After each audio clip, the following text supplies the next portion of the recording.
Assalamualaikum warahmatullahi wabarakatuh. Apa kabar anak-anakku yang solih dan solihah? Semoga dalam keadaan sehat dan tetap semangat ya. Berjumpa lagi dengan Bunda Surya dalam pembelajaran bahasa Indonesia. Dalam video ini kita akan belajar tentang kaidah kebahasaan teks eksposisi. Akan tetapi sebelum Bunda mulai, mari kita awali dengan membaca basmalah bersama-sama. Bismillahirrahmanirrahim.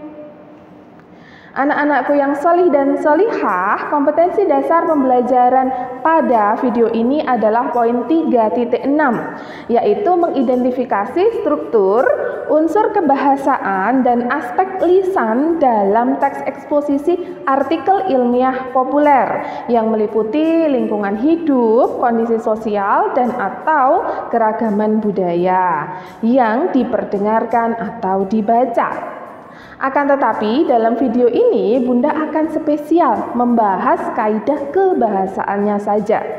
Setelah mempelajari materi ini, anak-anak diharapkan mampu mengidentifikasi unsur kebahasaan teks eksposisi dalam artikel ilmiah populer yang diperdengarkan dan dibaca. Anak-anakku yang solih dan solihah, simak pembelajaran Bunda berikut ya.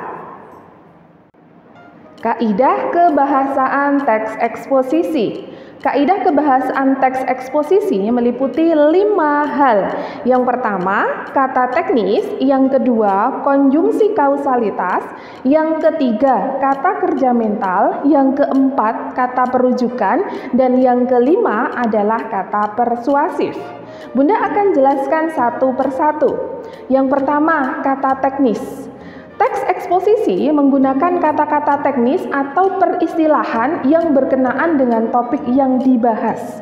Jadi kata-kata ini hanya ditemukan di dalam topik tertentu saja, tidak bisa ditemukan di topik lain. Itu yang dimaksud dengan kata teknis. Contohnya, 1. Reboisasi. Istilah reboisasi itu hanya akan ditemukan ketika kita membahas tentang hutan, tentang alam. Ketika kita membahas tentang ekonomi, akan tidak kita temukan kata reboisasi. Nah, dalam bidang ekonomi, lalu nanti akan ada kata teknis inflasi.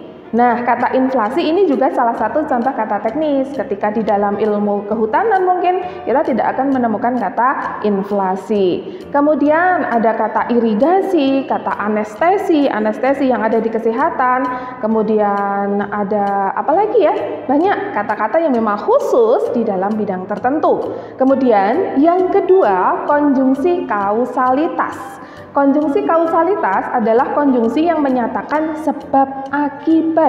Jadi ini digunakan untuk menunjukkan hubungan argumentasi yang khususnya sebab akibat. Contohnya ada sebab, karena, dengan demikian, akibatnya, oleh karena itu, dan lain-lain. Yang ketiga, menggunakan kata kerja mental atau bisa disebut dengan verba mental.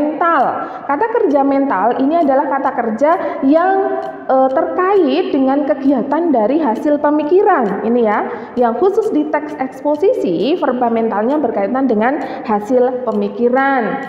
Contohnya ada kata memperkirakan, kemudian ada kata menduga, menyimpulkan, kemudian ada kata berasumsi, ada kata memikirkan, berpikir, dan lain-lain. Kemudian yang keempat ada kata perujukan. Nah, kata perujukan ini adalah kata yang merujuk pada hal lain. Kata yang merujuk pada hal lain.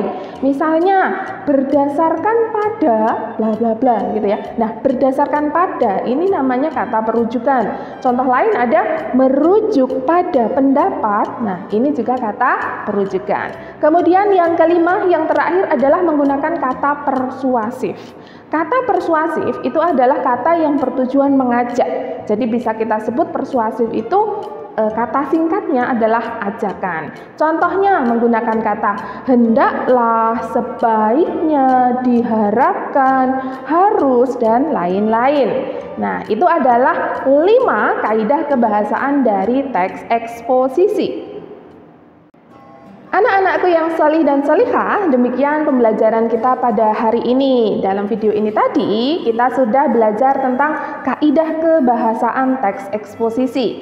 Bunda mengingatkan kembali bahwa anak-anak jangan lupa membuat catatan dari materi yang sudah Bunda sampaikan. Sebelum Bunda akhiri, mari kita tutup pembelajaran hari ini dengan membaca hamdalah bersama-sama. Alhamdulillahirabbil alamin. Sekian pembelajaran dari Bunda. Bunda mohon maaf jika ada kata yang salah atau kurang berkenan. Tetap semangat dan terus semangat, karena di teladan semua anak itu hebat. Wassalamualaikum warahmatullahi wabarakatuh.